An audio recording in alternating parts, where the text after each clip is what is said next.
Assalamualaikum warahmatullahi wabarakatuh, Sobat Edukasi dimanapun kalian berada.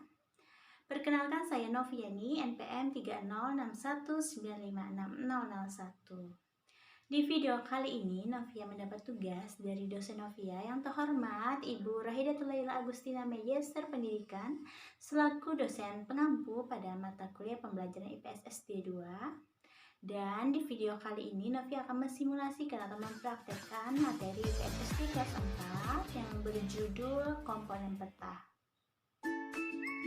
Halo anak-anak semua, apa kabar kalian hari ini? Semoga semua sehat ya. Ketemu lagi pada pembelajaran IPS hari ini. Materi kita hari ini adalah membahas mengenai komponen peta. Setelah mempelajari materi komponen peta, diharapkan kalian dapat menjelaskan 3 aspek dari komponen peta dan dapat menjelaskan beberapa komponen pada peta.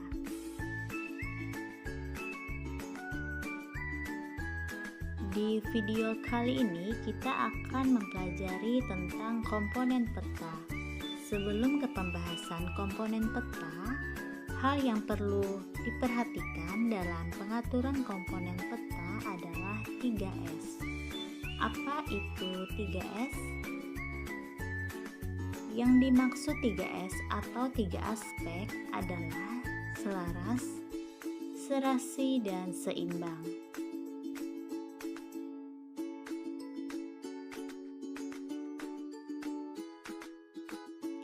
Ada beberapa komponen peta, antara lain yang pertama adalah judul peta, yang kedua orientasi peta, yang ketiga skala peta, yang keempat legenda peta, yang kelima garis tepi peta, yang keenam koordinat peta, yang ketujuh inset peta, yang kedelapan sumber peta, dan yang kesembilan nama pembuat peta.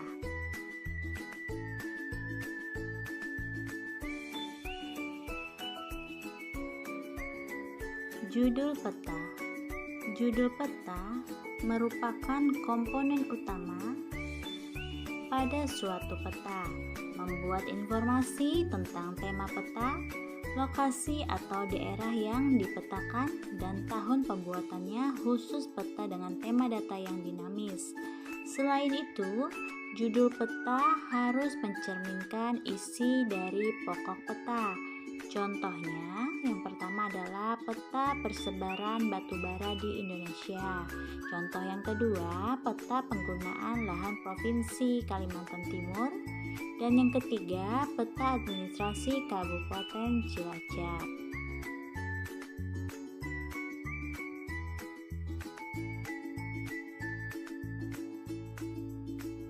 Posisi judul peta. Judul peta biasanya diletakkan pada bagian teratas dan tengah, akan tetapi tidak ada aturan baku yang mengatur judul peta pada pedoman penulisan karya ilmiah. Penempatan suatu peta berupa gambar. Judul peta memuat informasi yang padat, yaitu memuat tema, lokasi daerah, dan tahun data dibuat sehingga penulisan harus dirancang seefisien mungkin.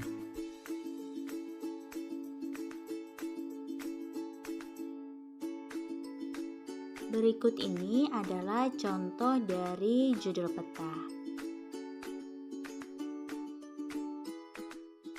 Dan yang kedua adalah orientasi peta. Orientasi peta adalah petunjuk arah mata angin atau tanda panah. Berikut ini adalah contoh dari orientasi peta. Nah, bisa dilihat.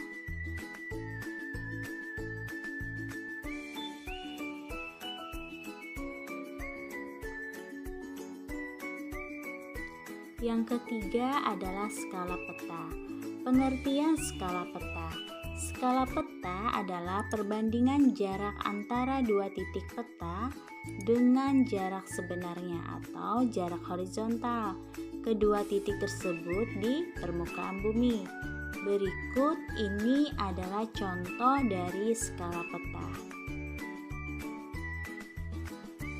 Skala yang dicantumkan pada peta ada dua, yaitu yang pertama skala angka dan yang kedua adalah skala garis atau skala grafis.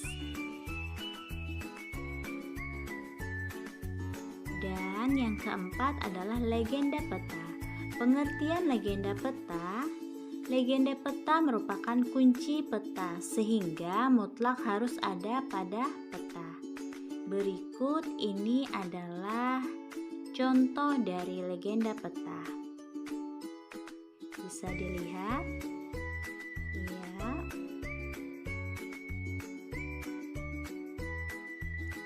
Dan yang kelima adalah garis tepi peta.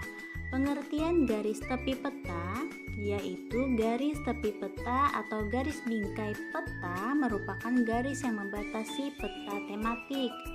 Garis tepi peta terdiri dari 4 garis yang dihubungkan pada ujungnya dan membentuk siku-siku atau sudut 90 derajat sehingga membentuk bangun segi 4. Dan berikut ini adalah contoh dari garis tepi peta.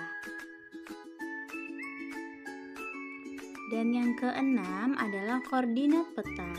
Koordinat peta atau garis astronomis merupakan garis yang menunjukkan koordinat garis lintang dan garis bujur.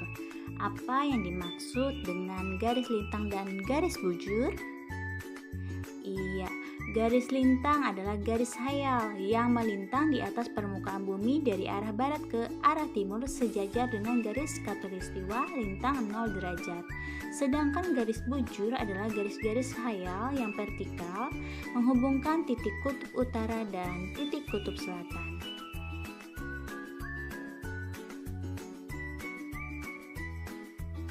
Dan fungsi dari lintang dan garis bujur yaitu sangat berguna dalam menentukan lokasi wilayah atau fenomena alam dan sosial yang ingin kita cari dalam suatu peta.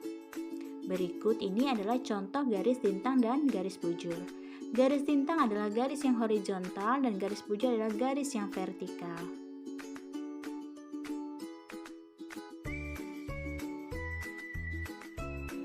Dan yang ketujuh adalah inset peta. Pengertian inset peta.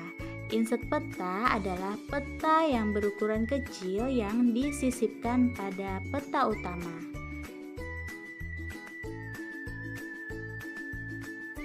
Jenis dari inset peta yaitu ada dua. Yang pertama adalah inset peta pembesaran dan yang kedua inset lokasi wilayah.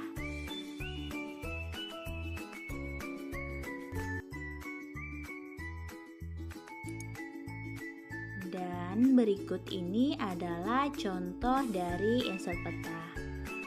Bisa kita lihat ya.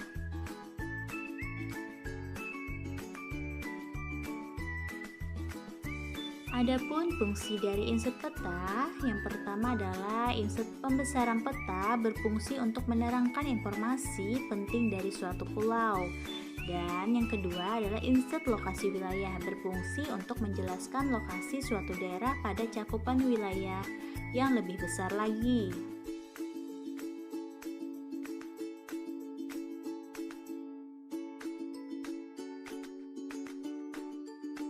Dan yang kedelapan adalah sumber peta. Sumber peta harus dicantumkan dalam peta tematik karena berdasarkan sumber peta dapat diketahui kebenaran peta tematik yang dibuat. Penempatan informasi sumber peta pada peta tematik diletakkan pada sebelah bawah pojok kanan atau sebelah bawah pojok kiri atau bawah tengah.